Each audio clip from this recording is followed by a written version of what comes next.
Big man in a suit of armor. Take that off, what are you? Genius, billionaire, playboy, philanthropist. Hello everyone, thanks so much for joining me here today as we get to talk about one of my most favorite subjects, comic books. My name is Jose. I love comic books, I love talking about them, I love sharing them with you. Feel free to follow me on social media if you would like. Links are in the description below. I've also posted a link to the Marvel fan site that I have plot synopsis and character bios. So we are making our way to Armor Wars 1. So Iron Man 220 from 1987. We've got the Ghost here and Spymaster, and they got Tony Stark here. If Tony Stark lives long enough to put on his armor, Spymaster and the Ghost are going to eat iron. So, great cover. Mark Bright and Bob Layton on that cover. I love this logo. Man, I gotta tell you, the mid 80s, the 80s were a great decade, but the mid 80s just hits that sweet spot. And so James Rhodes comes in and says, "Chief, you okay, Chief?" And he's sitting there. Love the screen tone being applied on the armor. Ghost of a Chance. David Michelinie. Plot, script, Mark Bright, breakdowns, and Bob Layton, plot, ink, art. So, Mark Greenwald, rest in peace. Nobody's heard from you in a couple of days. We were starting to worry about, hey, anyone home? Says Rhodey here. And you can see here quickly, Iron Man goes, don't, and grabs him, and he's about to repulsor him. And just realizes that it's Rhodey here. Yeah, big fella, me. Now you want to point that repulsor somewhere else before I have a chance, before I have to change my shorts. Sorry. Love Bob Layton's inks. I love how he creates, what would you say, little bright spots or so. It's just pretty cool. He is, when he does metal, he does these things. It's one of his tropes. He does it so well. So, sorry, I fell asleep. And Rhodey says, in your armor, these days it's the only place I feel safe, as he takes it off. Care to run that by me with a little more detail, boss?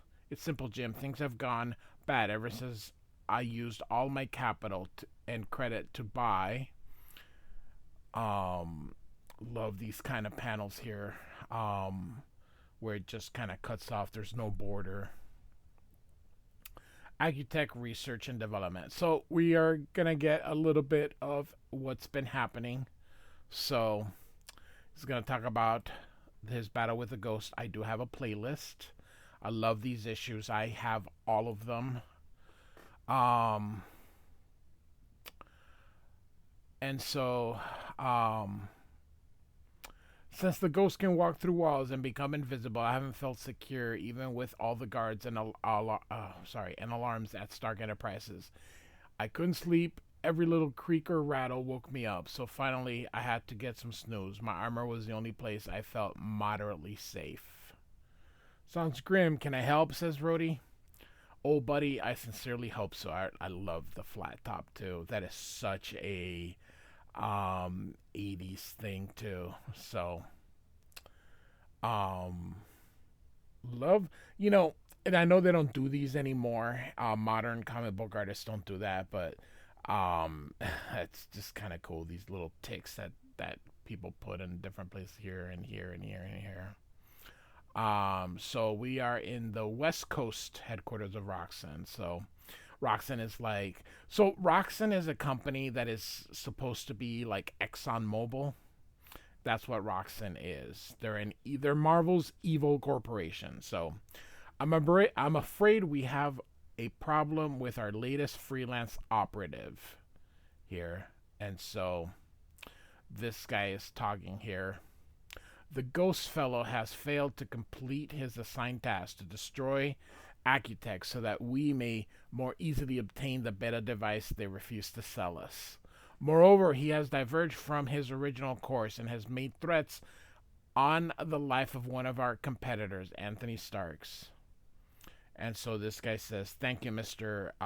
Tapin here." So this guy here is talking. This must be the CEO.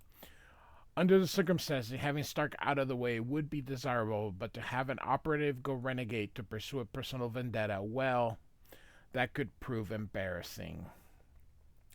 Gail, would you dial that special number, please? Certainly, Mr. Pax. Again, screen tones being operative here. So even then, there were routing calls. And so it ends up here. So back in the day, they would say blast instead of saying damn. So blast is sort of the I don't know, old comic book language for damn. So I chose this secluded location because I wanted privacy. The work of the ghost requires concentrations. How can I complete my mission if I'm interrupted by... And here again, you got this thing here. He picks up. "What?" he yells. "Carrington Pax here. I'm afraid we've received some disturbing news. It seems you've been acting rather unprofessionally of late. Therefore, we have no choice but to terminate our contract." And the ghost says, "I don't quit, Pax. The contract stands." Again, love the screen tones here being used on the side. So you can see the ghost is not having any of it. So Mr. Pax says, "Let's be civilized about this, shall we? I guarantee you'll still receive the full fee agreed upon in." And you can see him throwing here the money. "I don't give a hang about the money. I do this for free if fools like you didn't pay me such ridiculous sums. The work is what's important, the destruction. And if you get in my way, Pax, the next destruction could be yours." And so Mr. Pax says, "Pity, Gale, you may dial that other number now. I believe it's time to deploy our alternative operative." So now we got Tony Stark working on his armor, and Rhodey says, "I've never seen Tony this driven. He just never leaves, just sends me upstairs for Chinese takeout and makes me give some silly password to get back in. He's even got me packing a piece again. Truth to tell, it feels kind of comfortable, but why is he going to such extremes? What kind of demon is this ghost character that he can even scare an Iron Man?" So, and see Tony here looking all disheveled here. So, lunchtime, Chief. I'll have your secretary send us something from the cafeteria. And you can see he's like, "Oomph. Say, Miss Williams, how about a couple of burgers? For me and the boss. Hold the onions." "Certainly. Shall I have Mr. Starks sent to his living quarters?" "Huh? Why?" Well, I just saw him go up his private elevator and..." "Cancel that order," says Rhodey. And Stark says, "The ghost has to be impersonating me to get past security. Don't know why, since he can turn himself invisible, but, of course, we know based on the cover, it's most likely not the ghost. This couldn't happen at a worse time. My Iron Man armor is disassembled. It'll take at least a half hour to get it functional again. Rhodey, where's the old armor? The red and golds. Man, one of the things as technology has advanced is Iron Man's armor is a little bit slicker nowadays. Why, in my office at the hangar. Then give me your pistol and go get it. Me? Suit up and meet me topside." "But, Chief, I don't." "Fast," yells Tony. So, not concerned too much with Rhodey here. So, we see here kind of Stark Enterprises being all dark here. "I've been waiting patiently for this, Stark." And you can see Anthony sitting here. "For the time when you'd be alone, when my triumph could be savored in private. And that moment, he says, is now." And you can see here that he shoots this gunnish thing, hitting Stark. I love the sound effect. A fadak. And good here, except he seems to be... because he's closer to us, Tony should be slightly a little bit smaller. So, vengeance, dear, vengeance is mine. Now, all that remains is the final satisfaction of viewing the death grimace on your cowardly face. And he kind of kicks him. Would you settle for a rakish green spook? And you see Tony smiling, and the ghost is like, "What?" And he shoots him, and you see this thing kind of causes like um, little problems probably with this tech here, and so Spymaster is going to explain here. I figured your tricks were powered by electricity, and that energy siphon stuck to your chest is sucking up every watt your gimmick can generate. Huh? Ooh. And so I love it. He's wearing a mask on top, just underneath the thing. Oh God, comics are awesome. I'm the man they should have put on this job from the start. The man who's taken your place. I'm Spymaster, and you, Casper, are you gonna be Street Pizza? Say goodbye. And so you see here, wait, off panel, most likely Tony. And love how he took time to actually take off all his um all of the Tony's clothes. Stark, take a hike, Big Shot. There's nothing you can do here. That Beretta uh don't don't mean beans to my Kevlar costume. And while there ain't no percentage in doing freebies, I'll kill ya if I have to, as he kind of points at the ghost. Beat it, says Spymaster. And Stark is like, he's right. Without my Iron Man armor, I'm no match for him. And should I even try, the ghost has made my life miserable. He's sworn to kill me. Even as Iron Man, I don't know if I could stop him. And here's Spymaster about to do just that. I guess a wise man would just do wise things. Leaving. He's smarter than I thought, thinks Spymaster. Love his symbol here. Like a knife or you can see Tony out here. Okay, Ghost. You got a lot of tricks, so how about performing one last one? Let's see ya. Bend over and kiss yourself goodbye.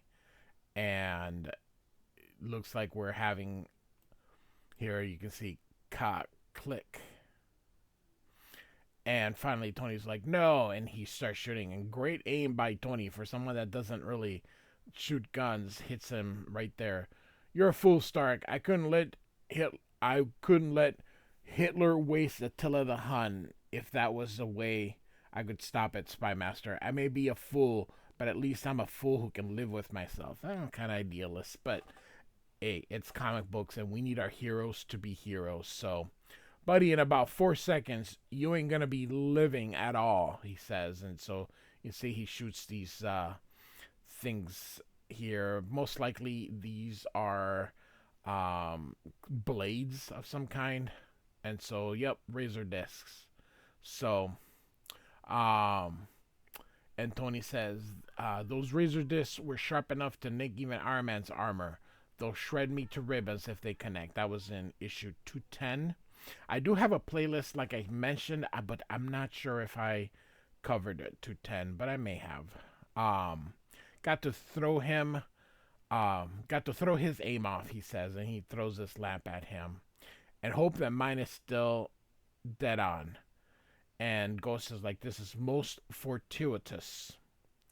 They're so enmeshed in childish competition, they've forgotten about the real threat, me, which has given me enough time to discover salvation. You can see him heading toward these things here. That's a good hot shot. Don't make it too easy. I like a little thrill before the kill. Kind of laughs here. And you can see the ghost here. These cables feed power to Stark's desktop control system. They carry an enormous amount of electricity. I just hope it's enough to... yes, by exploiting the exposed ends in my gauntlets, the circuitry in my costume can absorb the current. As you can see, Spymaster still fighting with Stark here. So the ghost goes free, feels the power surge here. And Spymaster, it's so comic booky, like, yeah, let me just forget about what I was doing. I'm getting bored, pals. You through yet? As Stark keeps firing here. And the ghost is like, well, looks like I'm out of here. So, and Tony runs out of ammo here. And Tony's like, I didn't ask Rhodey for a spare magazine. So, but he now realizes that the ghost is gone. And Spymaster's like, no, he won't get away. Not while I can track him with micro receiver, but he's already 3 levels down and moving fast. Sorry, Stark, can't kill you now. Maybe some other time. And so, Spymaster must be dumping my voice print electronically in order to operate my private elevator. But even if he was using the stairs, how could I stop him without armor? Curse. Where's Rhodey? And of course, Rhodey's at the hangar, and he's like, still hurts. Doctors call it phantom pain. Kind of ironic under the circumstances, but he doesn't want to be Iron Man again, so he doesn't want to put on the armor, and here he is just still thinking about it. Meanwhile, poor Tony, and so the ghost going through the women's bathroom. And so he walks, Spymaster comes in, he takes a prisoner, and he's like, okay. Um, and Ghost is like, you ruthless Spymaster, I respect that, but you still lose.